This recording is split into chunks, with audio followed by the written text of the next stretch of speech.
Di Indonesia itu di mana ada pertambangan, di sana ada jeritan rakyat. Itu fakta. Tidak bisa dibantah. Dari Merauke sampai Sabang sama.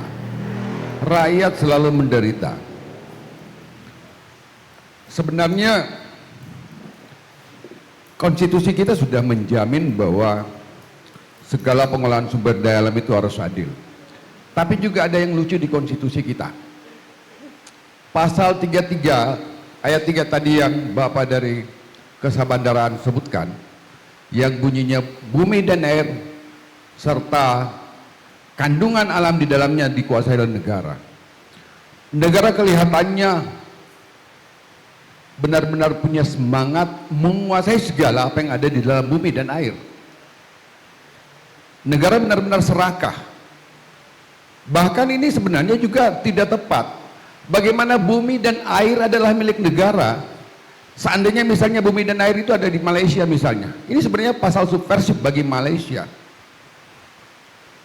Artinya apa? Saya ingin menyebut bahwa penyusun konstitusi ini juga tidak paham, atau bakal konstitusi ini sudah expire, harus dirubah.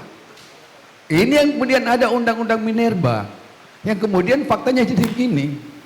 Karena berangkat dari konstitusi tadi bahwa semua bumi dan air, bahkan apa saja yang ada di dalamnya itu adalah milik negara.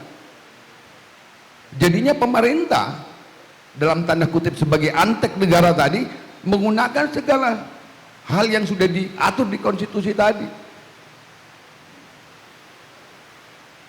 Dan juga tadi saya mendengar bahwa bagaimana mungkin GM, Gorontalo Mineral misalnya, akan menyalurkan CSR kalau produksinya belum jalan karena sering diganggu.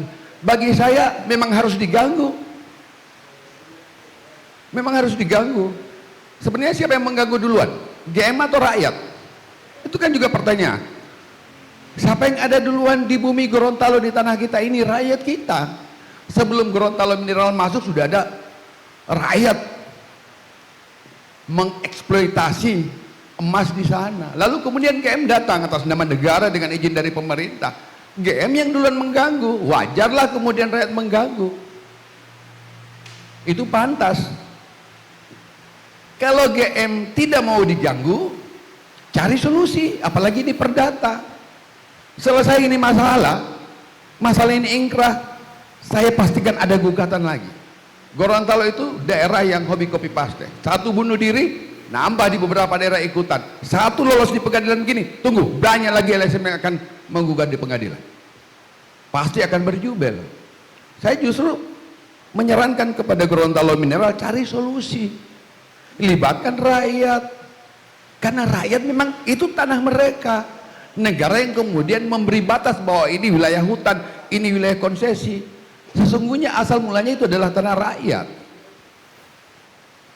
Bahkan Pak Hadi, jika kita melihat Undang-Undang Nomor 4 tahun 2009, kalau saya tidak salah ingat, ada namanya Undang-Undang Pertambangan Mineral dan Batu Bara. Lalu kemudian ada turunan. Nanti dilihat, sedikit saya bacakan, kebetulan ada Pak Sekda. Saya juga kaget melihat ketentuan ini. Ada namanya Peraturan Menteri SDM Nomor 7 tahun 2020. Di sana diatur sebenarnya boleh memberikan izin kepada masyarakat di atas konsesi, izin di atas izin untuk pertambangan atau mineral yang berjenis aluvial. Itu bisa, dan izinnya cukup gubernur berdasarkan izin dari Dirjen di Kementerian SDM tadi. Ketentuan ini dari tahun 2020. Harusnya saat izin produksi dikeluarkan, ini juga harus sudah dipikirkan bahwa boleh untuk negosiasi dengan perusahaan, kami akan berikan izin produksi, tapi kemudian bagaimana rakyat di sekitarannya.